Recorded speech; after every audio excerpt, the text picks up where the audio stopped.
So I'm curious, who taught you how to be powerful?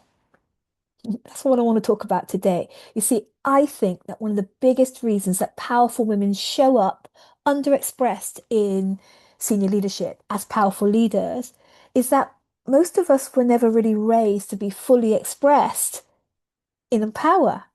I want to talk about that today. My name is Dion Johnson. I coach senior leaders globally, and today's video was inspired by a clip that I saw of a woman being interviewed on a podcast. I'm really sorry I don't remember the name of the podcast, but her name was Tandy, and I caught a bit of her story. And the whole thing turned out that she was fired unceremoniously fired in her late 50s. And by the time she was 61, she was a serial entrepreneur. She had a world change, she was award winning in her world changing exploits, and she was a multi-millionaire. So this interview was all about how that happened.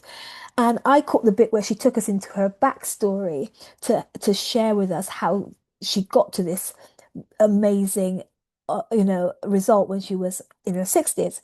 So she was explaining that she was raised by her grandfather and that he was from very young, he was really so determined for her to understand who she was.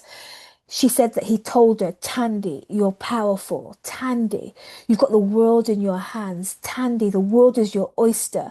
Tandy, you're here to do big things, that you're here to change the world. You're here to make your mark. You're here to imprint people's lives. You're here to do something magnificent. She said that her grandfather would repeatedly, drill this into her.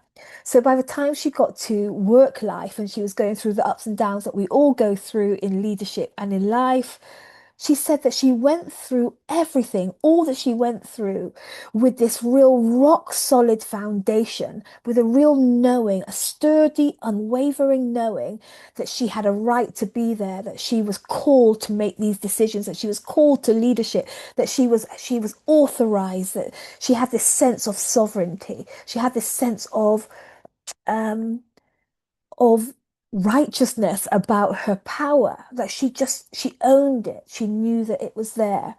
She went through the ups and downs like we all do, but she was instilled with this very strong sense of her own sovereignty. And it reminded me as I was listening to Tandy, I was remembering how when it was my turn to become a grandmother, like it was a real big deal for me. I knew that this transition from mother to grandmother was part of a really important transition in my leadership journey, that it was a really powerful moment in my journey, my womanity, right? I knew that it was important, and I did what I do when anything's important in my life. I started praying about this. So I asked God, what do I what do I need to know about this soul that's coming to join our family? And what is my role as her grandmother? What's distinct about being a grandmother, and what is it that you want from me in my role in this life? And he said something to me. These words are really powerful. It's happened like 9 years ago now, but I remember it like it was yesterday. The words that God spoke to me about being a grandmother was princesses are born, queens are raised. Princesses are born, queens are raised. And those words blessed me so much. I knew what they meant immediately. I understood that my what he was saying to me was that my granddaughter was just like my daughter and just like me, destined to lead important, meaningful change, destined to be of significance in our world, destined to make important things happen, to be somebody, that this was her destiny, and that my role would be just like it in my professional role, it would be to usher her into that sovereignty, usher her into that expression of power. I realized that from these words that leading from sovereignty is a development journey, that we're not born on our thrones, that we're we're raised into them, we're nurtured into them, we're born with sovereign potential, born with sovereign destiny, but it's got to be cultivated, it's got to be nurtured, it's got to be supported and guided. I saw this so powerfully through these words that God spoke to me. And my experience is that so many of us in our professional lives we've really worked our butt off to climb up the ladder into these positions of power, but so few of us have been raised into that power. So few of us have been really schooled in how we can express that power powerfully, right?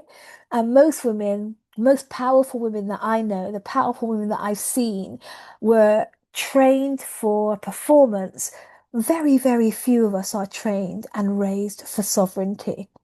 We've been schooled in, we've really not been schooled in how to embody our highness or how to naturally, fully express ourselves as powerful leaders. But the point that I'm making in this video today is that it's not too late. That to learn who we are as powerful, learn and discover our mastery in sovereignty, learn how to express ourselves as powerful leaders is not too late to do that, right? So perhaps nobody taught you how to trust your own voice, or nobody told you how to occupy your space, your professional space. Perhaps no one has told you how to wield this power that is in you, that is innate within you, and to show yourself and see yourself as sovereign. Perhaps nobody has ever sat you down and spoken to you about how to express your power. But what I know is today that it's not too late. You can begin right now. When we're children, other people raise us. But now we're grown-ups, we're adults, we're leaders, we're women of responsibility, we're influential voices in our fields. And I think that means that we need to become responsible for our own raising, whether or not we had good upbringing in our power earlier on. Now is a time for us to take responsibility for our own raising. I've seen it time and time again that just beneath the surface of our underexpression as in our sovereignty, in leadership, is this kind of subconscious waiting. It's like we're waiting for someone else to give us permission to validate us, to encourage us, or to instruct us on how to express our powerful selves. What I have come to terms with on my own journey is that people do the best that they can.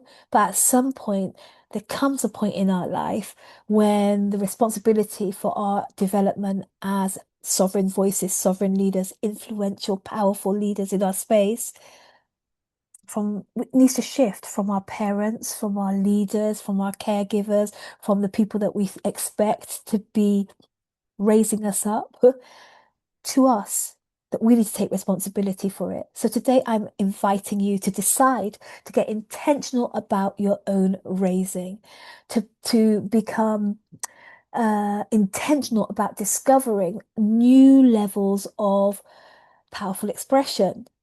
I think it's time for you to decide that your next chapter in your leadership and in your life is going to be shaped by you, that you're going to take responsibility, you're going to be committed to your own becoming. And of course, this is the work of my life. And so, if this is ringing bells, if this is striking a chord, then I want you to follow along, follow this video series, join the conversation, click the notification bell, do whatever you have to do to follow along in this conversation that we're having here. And if you're ready to talk, then I invite you to reach out. I'm saluting you because I realize that you are a powerful, influential voice born for such a time as this. And it's time for us to take responsibility for the expression of that. I'll see you tomorrow.